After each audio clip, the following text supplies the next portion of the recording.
Hi, West Bengal SLST 2025 11-12 result is out. You gave 100%, the system gave you 0. Score 60 out of 60. 100-তে 100 তাহলে selection না, তার বদলে পাওয়া গেল পিওর ডিসেপশন, রিজেকশন, হিউমিলিয়েশন। এই পরিস্থিতিকে ব্যক্ত করার মতো ভাষা নেই। না, ক্যান্ডিডেটসরা ফেল করেনি। 100-তে 100 পেয়ে কেউ ফেল করে, এই প্রশ্নটাই অপমান। তাহলে ফেল করলো কে? ফেল করলো system.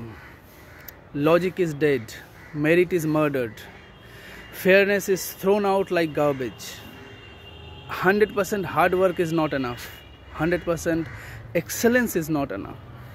Even 100% marks is not enough. Full marks in written, still not qualified.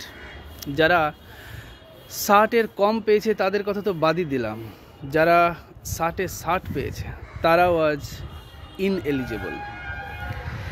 এই রেজাল্ট চাকরির দরজা বন্ধ করে দিয়েছে বটে, কিন্তু ভাবনার দরজা কিছুটা খুলে দিয়েছে। এই দিনগুলো ইতিহাসে লেখা থাকবে। When you topped the exam, but the system slapped you. শিক্ষা ব্যবস্থা যে রাজনীতির হাতে অসহায় হয়ে পড়েছে, এটা শুধু ভাবার সময় নয়, এটা বোঝার সময়ও এসেছে। And mind my words, this situation is not an accident, it's an arrangement, a pre-planned arrangement. সবাই জানে কে এবং কারা এই সিচুয়েশন তৈরি করলো। কি অদ্ভুত ব্যাপার যে আমরা অনেকেই আগেই বুঝে গিয়েছিলাম এই রেজাল্ট একটা ফিক্সড ম্যাচ, এবং রাজনীতির এই সুপরিকল্পিত প্ল্যান এতটাই ঠান্ডা মাথার, এতটাই ক্লিনিক্যাল যে কোথাও কোনো বিপুল আন্দোলন, কোনো প্রতিবাদ বা কোনো রকম অর্গানাইজড রেজিস্ট্যান্স, সেই রকম কার্যকরী কিছু দেখা গেল না। ক্ষোভ আছে, কিন্তু তার কোনো সিস্টেমেটিক বহিঃপ্রকাশ নেই। এই ভয়ঙ্কর অন্যায়কে চোখের সামনে দেখেও যারা আজ ভিকটিম তারাও অদ্ভুতভাবে চুপ, মন খারাপ করে বসে আছে, যেন মেনে নিয়েছে কপালে যা লেখা ছিল তাই হচ্ছে। কিন্তু সত্যি কথা বলতে সত্যিটা খুব নোংরা। এই কপাল যারা লিখছে তারা তো মানুষ না, মানুষের মুখোশ পরা জন্তু। এরা চোর, ঘৃণিত, নক্কারজনক। এরা শিক্ষিত তরুণদের ভবিষ্যৎ নিজের পায়ের নিচে পিষে দিচ্ছে। আর ভয়ঙ্কর ব্যাপার হলো, অনেকে বুঝেও কিছু করতে চাইছে না। এক ধরনের নাম্বনেস, প্যারালাইসিস, হেল্পলেস অ্যাকসেপ্টেন্স, যেন অন্যায় সহ্য করাই স্বাভাবিক, যেন নিজের ক্ষমতা, নিজের কণ্ঠ, নিজের প্রতিবাদ এসব একটা পরিকল্পিত রাস্তায় প্রকাশ করার কোনো প্রয়োজন নেই। এই নীরবতাই সিস্টেমের সবচাইতে বড় অস্ত্র, মানে সেই সিস্টেমের। এটাই তাদের সাহসী করে তুলছে, এটাই তাদেরকে আগ্রাসী করে তুলছে, তাদেরকে আগামী দিনের আরও বড় অবিচার করার লাইসেন্স দিচ্ছে। কি অসহায় লাগে ভাবতে, যারা দিন রাত পড়েছে, জান প্রাণ ঢেলে এক্সাম দিয়েছে, tuition, self study, hardship, everything sacrificed for one fair chance.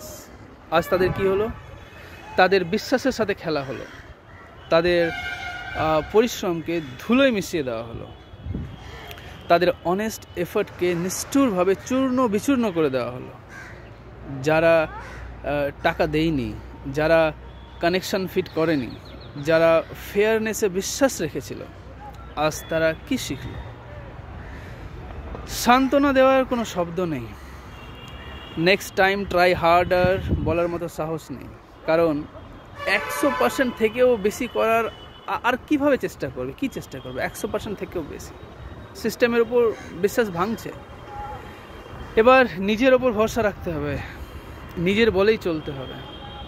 নিজের স্কিল, নিজের যা ক্যাপাবিলিটি আছে, নিজের ইচ্ছাশক্তি, এগুলোকেই পুঁজি করে বাঁচতে হবে। কারণ পৃথিবীতে বাঁচতে হলে থেমে থাকা যায় না। সরকারি চাকরি না পেলেও জীবন থেমে থাকে না, স্বপ্ন থেমে থাকে না। আর বড় প্রবলেম হচ্ছে যে বয়স থেমে থাকে না, বয়স তো বেড়েই যাচ্ছে, তাই থেমে থাকা যাবে না। নদী যেমন বাঁক খেয়ে বাধা ভেঙে সামনে এগিয়ে চলে, কোনো দিনই থামে না, তেমনই আমাদেরও পথ বদলাতে পারে, কিন্তু থামা যাবে না। যারা ইন্টারভিউয়ে ডাক পায়নি তারা কিছু হারায়নি, কিছু ছিলই না তো হারানোর, কিছু নেইও। যা হারালো তা এই সিস্টেম নিজের ক্রেডিবিলিটি হারালো। No word can explain the pain and disappointment. Just remember, don't break.